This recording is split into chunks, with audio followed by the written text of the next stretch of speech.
Assalamualaikum warahmatullahi wabarakatuh. Pada hari ini, kumpulan kami akan menunjukkan satu simulasi untuk menunjukkan hubung kait di antara hubungan kemahiran mendengar dan kemahiran bertutur. Kemahiran mendengar membawa maksud kepada kebolehan seseorang untuk memahami, menilai dan memberi perhatian dengan teliti terhadap maklumat yang disampaikan secara lisan oleh orang lain. Ia juga melibatkan keupayaan untuk fokus, mengenal pasti makna serta memberikan respon yang sesuai. Manakala, kemahiran bertutur pula adalah satu kebolehan untuk menyampaikan maklumat, idea dan perasaan secara lisan dengan jelas dan berkesan. Ia memerlukan penggunaan bahasa yang tepat, nada suara yang sesuai serta kebolehan untuk berinteraksi dan berkomunikasi dengan audiens. Jadi, pada hari ini, kami akan menunjukkan satu simulasi yang akan menunjukkan hubung kait di antara kemahiran mendengar dan kemahiran bertutur. Kami akan melakukan simulasi perbincangan.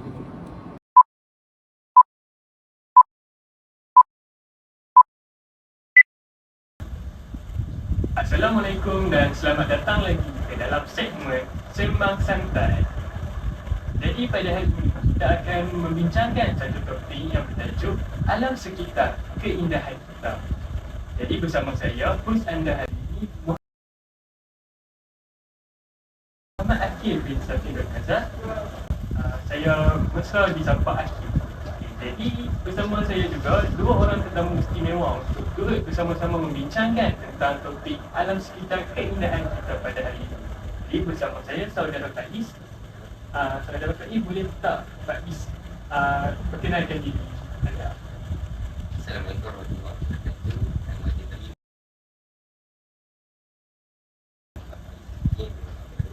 Saya dari Kelantan MC. Boleh saya disapa dengan nama Faiz. Okey, terima kasih Faiz. Okay, jadi bersama saya juga saudara Ahmad. Ahmad, boleh tak anda kenalkan diri anda? Nama saya Muhammad Ahmad bin Muhammad Fazil dari kelas MC.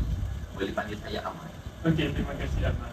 Okay, jadi pada hari ini saya membawakan saudara Faiz dan saudara Ahmad bersama saya sendiri, Akil. Jadi kami ingin bincangkan tentang topik alam sekitar keindahan kita. Okey, jadi alam sekitar ini adalah satu khazanah yang diciptakan oleh Tuhan yang sangat berharga untuk generasi akan datang. Jadi pada hari ini saya ingin bertanya kepada saudara Faiz, apakah maksud alam sekitar yang difahami oleh saudara Faiz?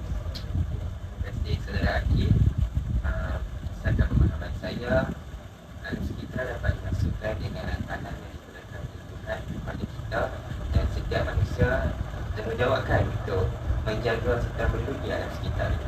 Okay, terima kasih Faiz. Okay, jadi untuk saudara Ahmad pula, suka ingin saya tahu apa definisi alam sekitar yang pada Ahmad. Pada saya, maksud alam sekitar merujuk pada persekitaran semula jadi dan kehidupan yang ada di sekeliling kita seperti contoh haiwan, tumbuhan, manusia dan semua benda hidup yang ada di sekeliling kita. Okay, jadi terima kasih saudara Ahmad. Dapat disimpulkan bahawa setiap orang mempunyai definisi alam sekitar, iaitu segala benda yang ada di sekeliling kita di muka bumi ini, dan kita sebagai setiap manusia dipertanggungjawabkan untuk menjaga kelestarian alam sekitar. Okey, jadi seterusnya kita bergerak pula kepada faktor-faktor pencemaran alam sekitar. Pada era globalisasi ini, sering kita dengar tentang pencemaran alam sekitar yang di mana membawa isu seperti pemanasan yang melampau dan kenaikan suhu yang tinggi, iaitu yang berkaitan rapat dengan alam sekitar kita. Jadi untuk saya bertanyakan kepada saudara Faiz, apakah antara faktor yang menyebabkan pencemaran alam sekitar ini? Dari saudara Akil, antara faktor menyebabkan pencemaran alam sekitar di sekeliling kita ialah pelepasan asap yang dilepaskan oleh kenderaan yang dibawa oleh kita. Hal ini dikatakan sering terjadi kerana asap yang dilepaskan oleh kenderaan ini mengandungi bahan-bahan yang berbahaya yang dapat menyebabkan yang dapat yang dapat menyebabkan kesihatan kita tambah buruk. Sebagai contoh, asap yang dikeluarkan oleh kenderaan seperti motosikal dan kereta mempunyai bahan yang bahaya seperti karbon monoksida dan karbon dioksida. Karbon monoksida ini merupakan satu gas yang dapat menyebabkan paru-paru kita menjadi teruk, dan karbon dioksida ini merupakan salah satu gas yang merupakan ciri dia, iaitu ciri yang panas yang dapat menyebabkan muka kita menjadi panas. Jadi terima kasih kepada Faiz. Faham untuk penjelasan Faiz tentang faktor pencemaran sekitar, iaitu pelepasan asap daripada kenderaan yang menyebabkan keluarnya karbon monoksida yang menyebabkan peningkatan suhu dan pencemaran kepada alam.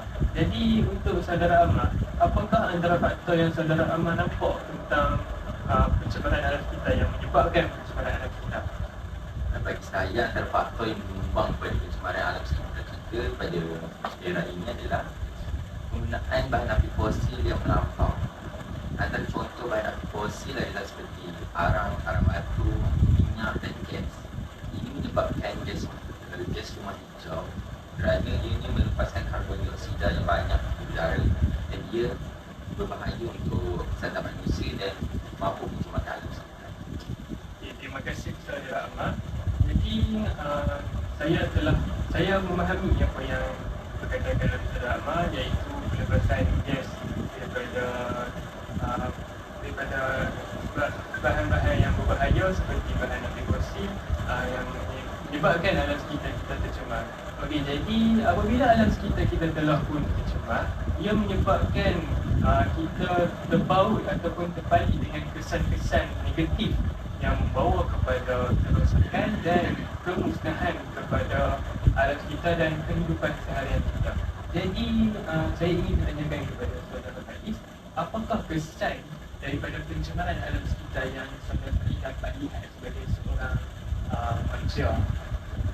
Baik saudara Abdi, berdasarkan pemahaman saya, kesan-kesan negatif yang saya dapat lihat daripada pencemaran sekitar terhadap manusia ialah contoh dari segi haiwan, dapat menyebabkan keputusan haiwan yang berada di sekeliling kita.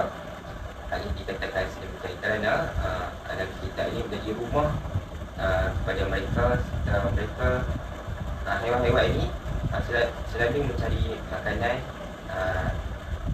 di alam sekitar yang mereka miliki. Sebagai contoh, di sungai terdapat ikan-ikan yang menjadikan sungai itu sebagai rumah mereka untuk mencari makanan serta melindungi diri mereka. Oleh itu, jika sungai ini tercemar, maka rumah mereka serta habitat mereka itu akan musnah disebabkan pencemaran ini. Itu merupakan salah satu kesan daripada pencemaran sekitar. Okey, terima kasih saudara Faiz. Jelas bahawa kesan pencemaran alam sekitar ini membawa kehancuran dan kemusnahan kepada kehidupan yang ada. Ia merangkul nyawa kehidupan seperti haiwan yang bernyawa dan memberi kesan negatif kepada muka bumi kita ini. Okay, jadi untuk saudara Amar pula, apa yang saudara Amar nampak tentang kesan pencemaran alam sekitar ini membawa kesan negatif kepada kita semua? Terima kasih saudara Akid.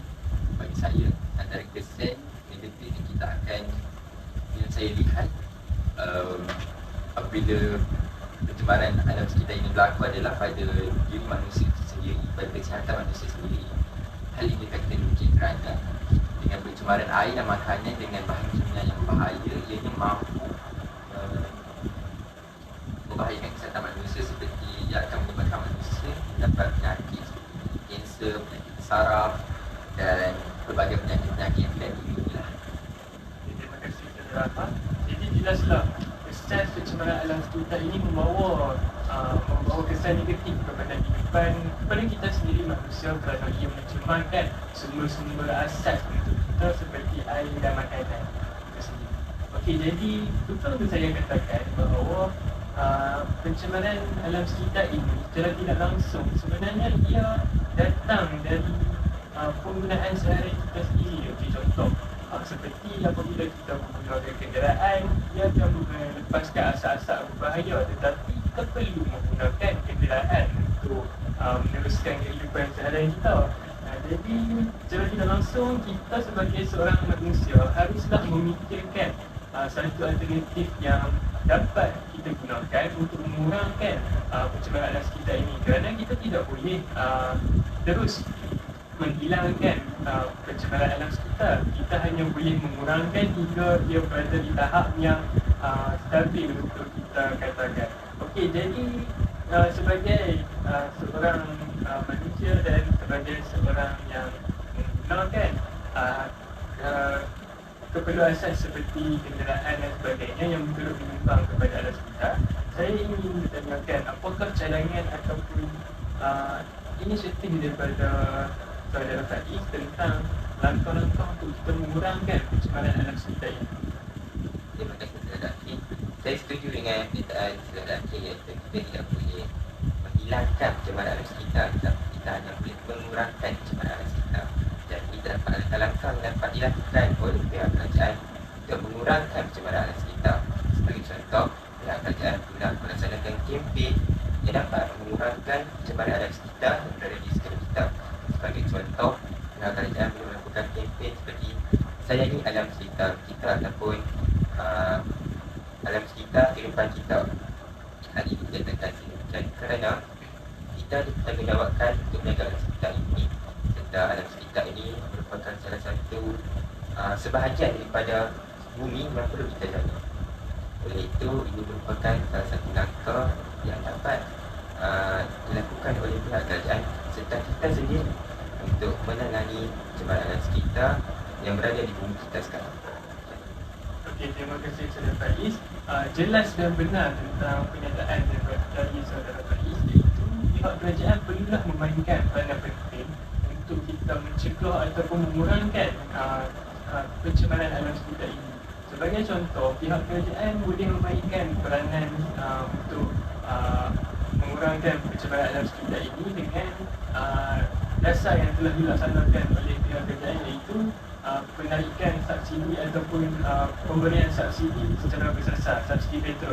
Okey, apabila kerajaan melaksanakan hal itu, ia lebih menggalakkan orang-orang awam ataupun rakyat di Malaysia untuk menggunakan pengangkutan awam yang jelas dapat mengurangkan jumlah kenderaan yang melepaskan asap-asap yang berbahaya. Okey, jadi untuk Saudara Amal pula, apakah langkah-langkah dan inisiatif yang Saudara Amal rasa sesuai untuk kita mengurangkan pencemaran alam sekitar ini? Terima kasih Saudara Akhi. Bagi saya, antara langkah yang boleh dilakukan untuk mengurangkan pencemaran alam sekitar adalah dengan mengurangkan penggunaan bahan aktif fosil. Cara untuk mengurangkan penggunaan bahan aktif fosil adalah dengan beralih kepada penggunaan tenaga-tenaga yang boleh diperbaharui seperti penggunaan tenaga suria, penggunaan tenaga angin, hidroelektrik dan sebagainya. Ia dapat membantu mengurangkan pencemaran alam sekitar. Okay, terima kasih Saudara Amal. Jadi Saudara Amal rasa apakah langkah yang sesuai untuk kerajaan menggalakkan rakyat Malaysia untuk menggunakan EV ataupun dalam bahasa Melayunya kenderaan elektrik? Bagi saya, nak bagi rakyat Malaysia lebih cenderung menggunakan kenderaan elektrik ni adalah dengan mengurangkan kos, harga untuk membeli dan memperbanyakkan tempat guna kenderaan tersebut. Ia membantu dari minat rakyat Malaysia untuk menggunakan kenderaan tersebut. Maksudnya itu mengurangkan pencemaran alam sekitar. Okey, tahu atau tidak, sebenarnya penggunaan kenderaan elektrik ini telah pun kerajaan membuat dasar untuk kenderaan elektrik tidak perlu membayar cukai jalan. Okay, jadi hal ini menyebabkan, saya rasa salah satu inisiatif yang baiklah sebab ia menggalakkan pengguna-pengguna ataupun rakyat menggunakan kenderaan elektrik kerana ia tidak perlu mengambil cukai jalan ataupun road tax. antara tahunan. Jadi, terima kasih kepada Abang. Jadi jelaslah bahawa kita tidak pun Jadi jelaslah bahawa sebenarnya kita tidak pun boleh menghilangkan pencemaran alam sekitar ini, kerana kita sebagai manusia lah yang menyebabkan pencemaran alam sekitar ini untuk meneruskan kehidupan sehari kita. Namun tetapi kita boleh mengurangkan ataupun kita boleh meminimumkan pencemaran alam sekitar ini dengan langkah-langkah yang dilakukan oleh saudara Faiz dan saudara Maimun tadi. Jadi sekian, tamatlah sesi sembang santai alam sekitar keindahan kita. Jadi peliharalah alam sekitar kerana ia khazanah yang berharga untuk anak cucu kita di masa akan datang. Sekian, terima kasih. Bye.